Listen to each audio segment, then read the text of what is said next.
Hello मित्रों, उल्टी दुनिया एसपी चैनल में आपનું સ્વાગત છે।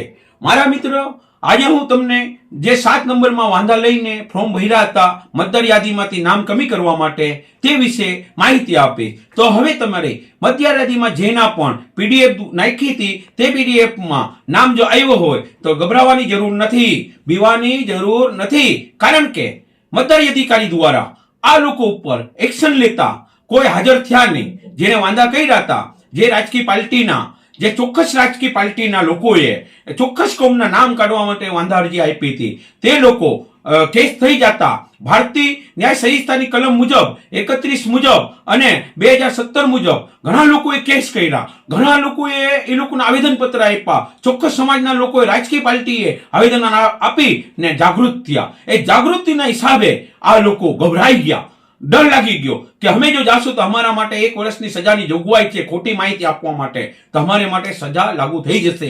એટલે આ લોકોની ટેલિફોનની આપણે વાત કરી તો કહેવામાં આવ્યો કે અમે સહી કરી નથી, ખોટું નામ છે, જે હોય તે, પણ એને મૂકવામાં તો આવશે જ નહીં। એના વિરુદ્ધમાં કેસ તો દાખલ કરવાના જ છે, એના વિરુદ્ધમાં આવેદનપત્ર તો આપવાનો જ હતો, એ આપી દીધો છે, પણ આગળની પર કાર્યવાહી ચાલુ જ છે, મૂકવામાં નહીં આવે। પણ આપણે રાહત મળી છે।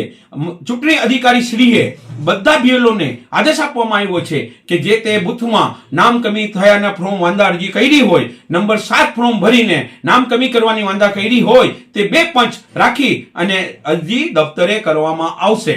આવું બીએલઓને કહેવામાં આવ્યો છે કે તમે દરેક બુથના સામાજિક કાર્યકર્તા હોય, જે આગેવાન હોય, એની પંચમાં 2 જણાની સહી લઈ લેવાની અને આ અરજી દફતરે કરવાની થાય, બરોબર। તો આવો આદેશ બીએલઓને પ્રાંત અધિકારી દ્વારા મતદાર અધિકારી દ્વારા આપવામાં આવેલ છે, એટલે ડરવાની જરૂર નથી।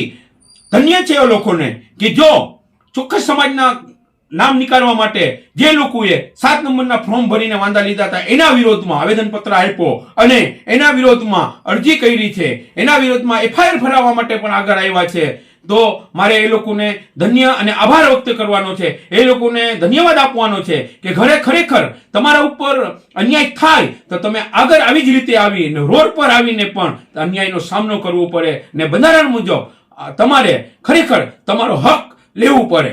નહીં તો આ લોકો ગયા તા આખો એક ડબ્બો ચોરાવવા ને ચોરાવી લીધી ટ્રેન, એટલે ખબર પડી છે। એ બી તમને હું કહી દઉં, ખરેખર આ લોકો ખબર કેમ પડી એ તો હું તમને કહેતા ભૂલી જ ગયો।